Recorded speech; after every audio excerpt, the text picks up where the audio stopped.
Hey guys, how's it going? This is Natinator, and welcome to a new Creepypasta reading. This one is a doozy, a fantastic story with one hell of a twist. Also, short disclaimer, this story involves a fair bit of gore, including a descriptive paragraph on prepping animals for consumption, so viewer discretion is advised. It is titled Derby Matthews. Now, as always, turn out the lights, get comfortable, and let the story begin.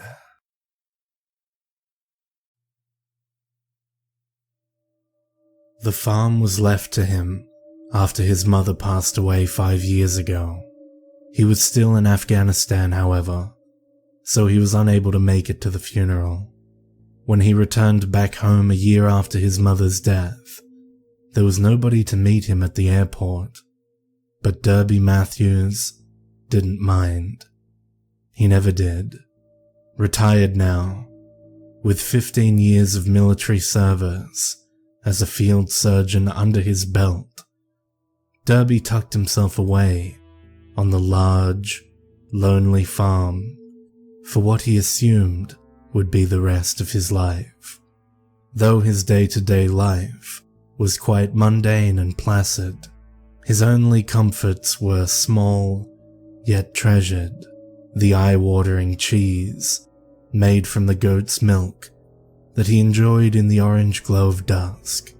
He liked to slowly lick the salty white crumbs off his fingers afterwards, the sour mash bourbon that he liked to bottle up and bury in the soft, black soil out in front of the porch. He had a fifth every night to help him sleep.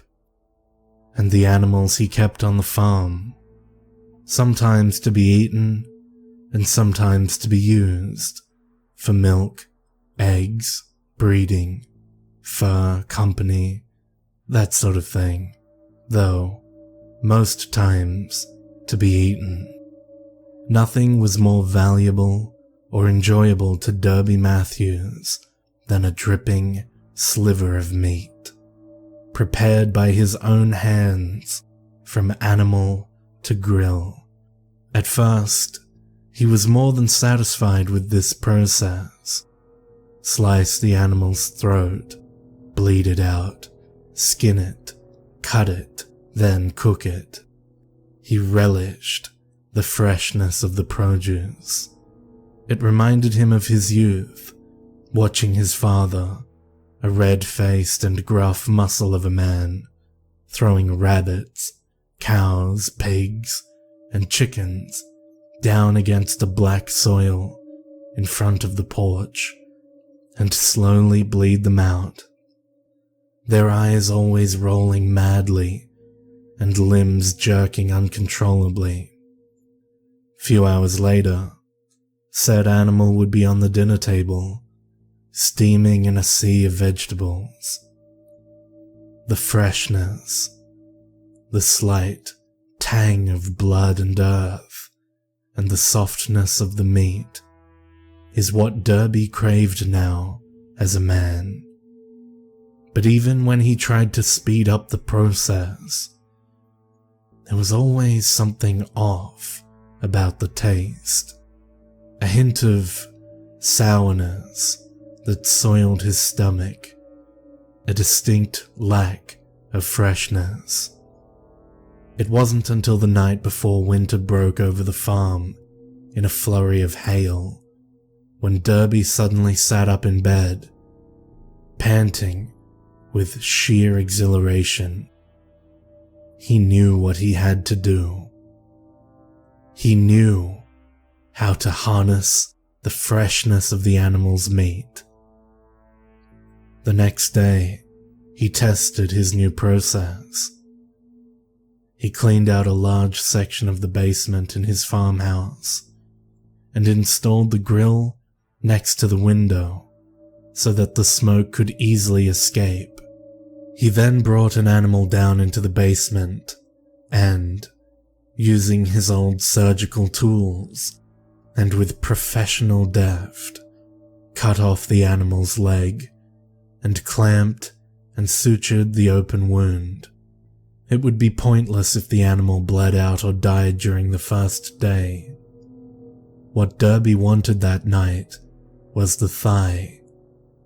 So he sliced it up and put the steak on the grill, and once thoroughly cooked, ate the steak for dinner. He did so sitting in front of the animal and observing it, trembling and panting in pain and fear. Each bite of the meat sent shivers coursing through his body. It was ecstasy. It was more than fresh. It was alive.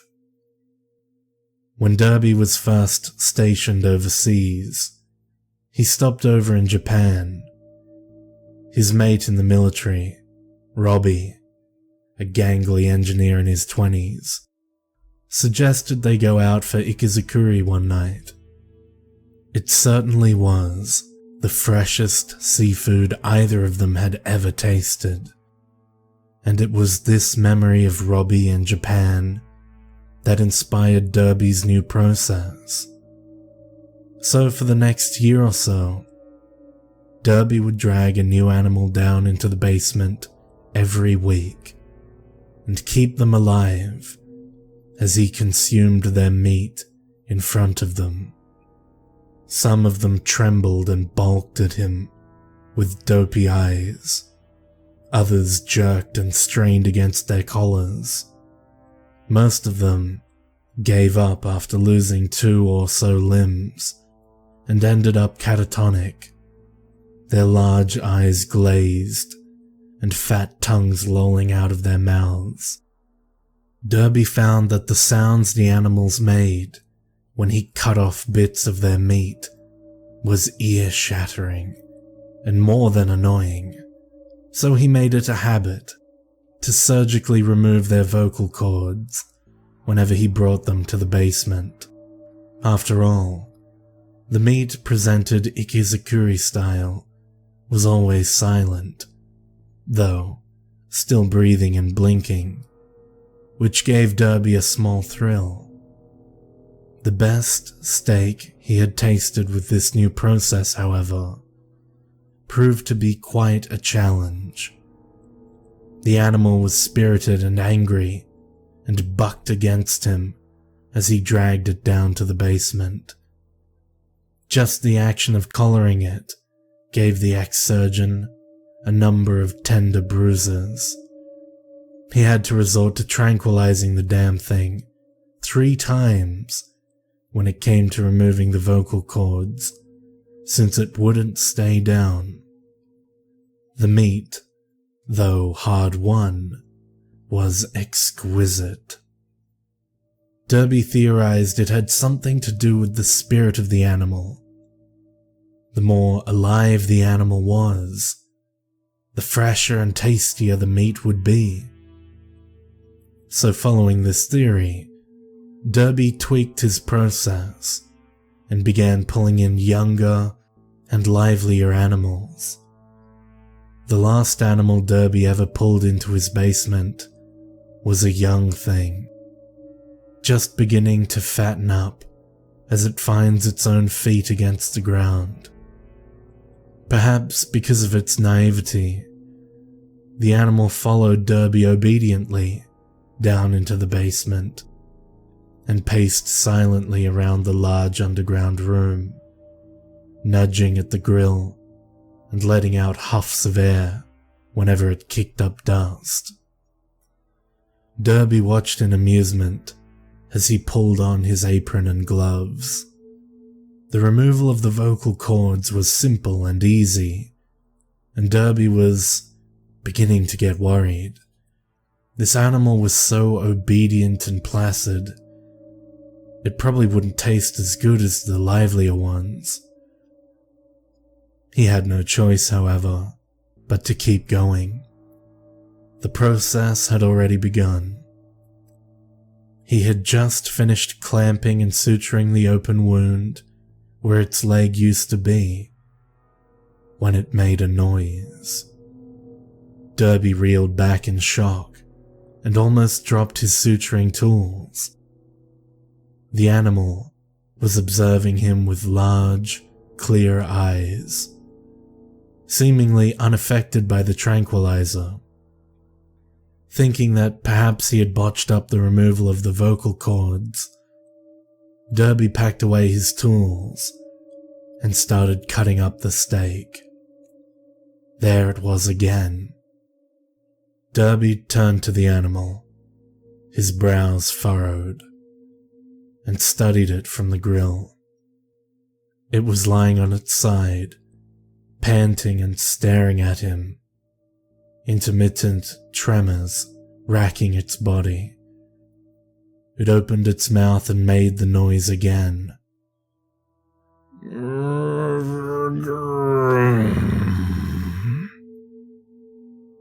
It was long and drawn out and strained. The animal seemed to work every muscle in its body just to make the noise. Derby felt his heart skip. He slowly knelt down in front of the animal, and then it made the noise again.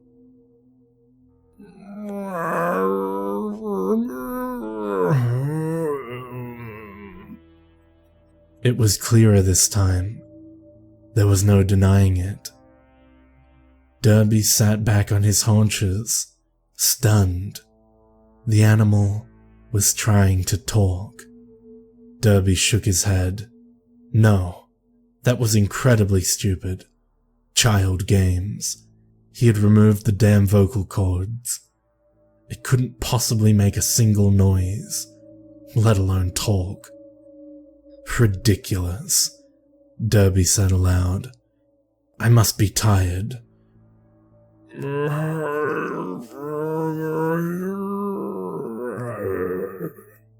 Stop that, the ex-surgeon snapped. He dealt a quick blow to the animal's head, stunning it temporarily. Animals don't talk. I forgive you. The animal had quickly recovered and raised its head up to his, swaying from side to side, as if in a trance, though its eyes were as clear as a still pool of water. Derby blinked stupidly, feeling increasingly unnerved. It was just a stupid animal. Why was he feeling so on edge? I forgive you. What are you? Derby said. The animal shook its head and pawed at the ground. I hope you enjoy my meat, it said. Derby drew back and met its eyes once again. They looked lighter than before. I'm sure I will, he said. I'm going to eat it in front of you. The animal moved its head up and down. Was it nodding? And said, I just pray that my brothers and sisters will be able to live happily without me. Derby let out a bark of laughter. What are you? A fucking saint of the barnyard? I forgive you. I don't care. I love you. You're going to taste delicious.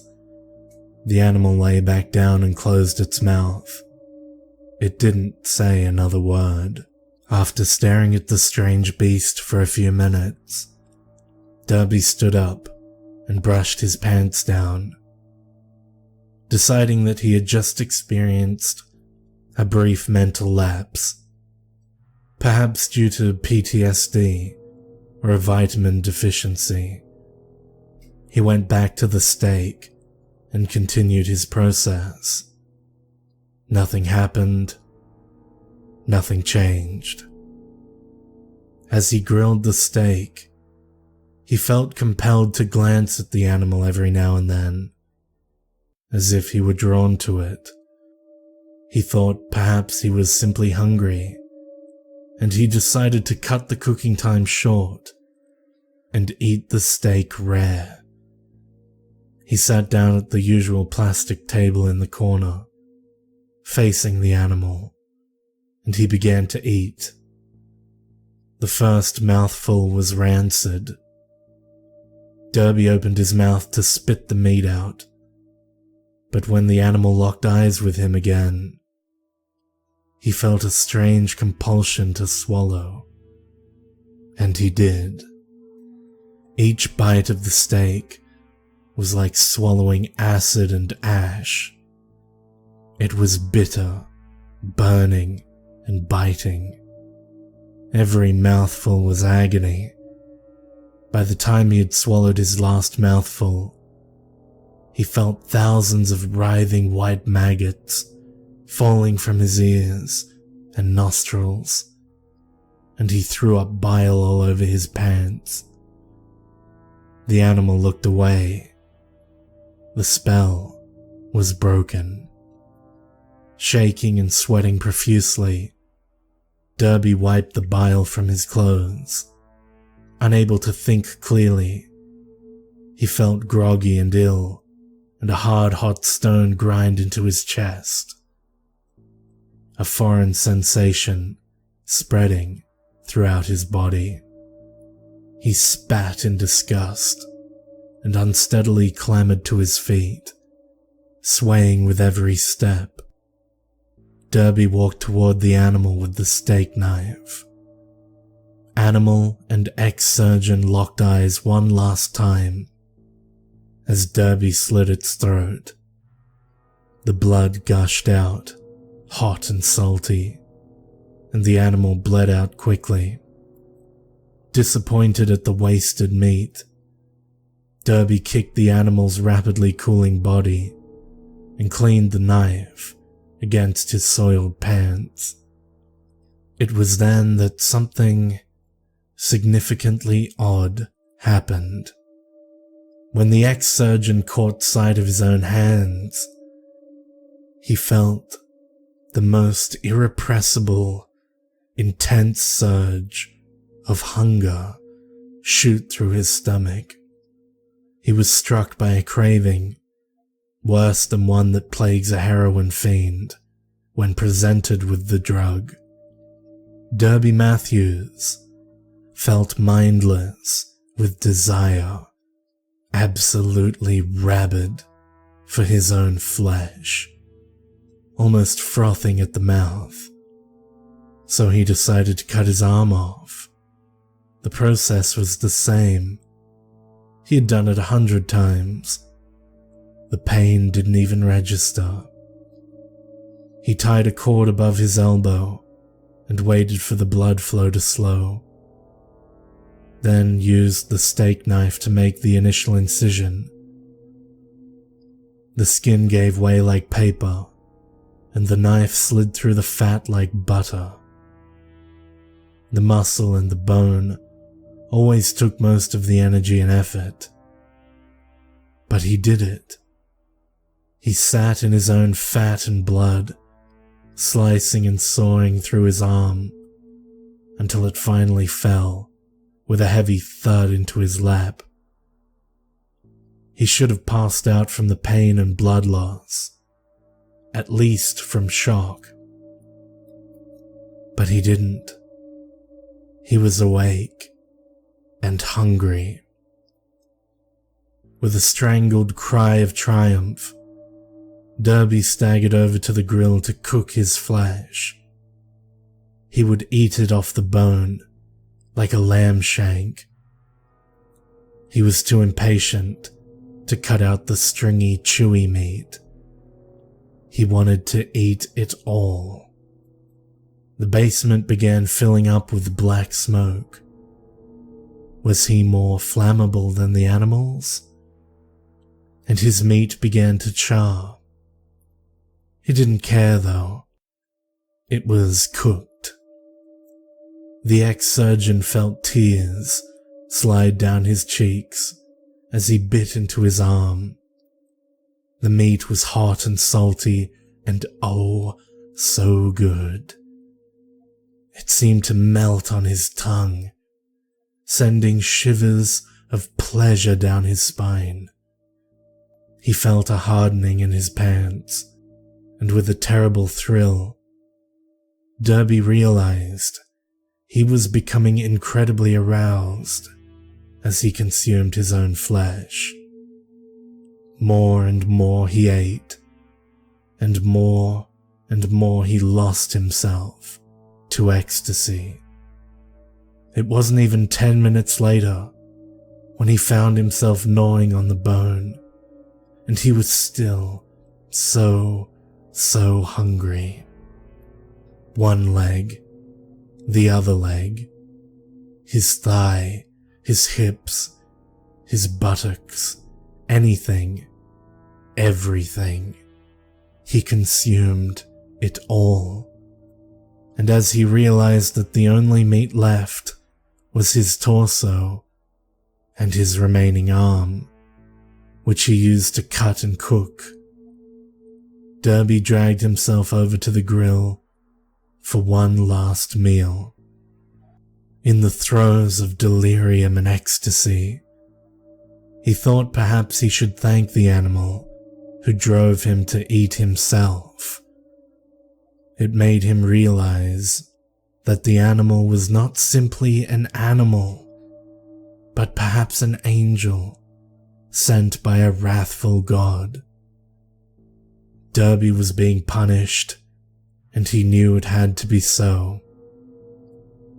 As he threw himself onto the fiery grill, as he felt his skin blister and pop, and his fat drip from his flesh, he tore into his charred arm, while the rest of his body burned and seared.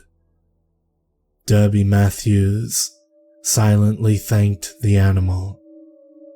He thanked it as he ate and wept ash. He thanked it. No.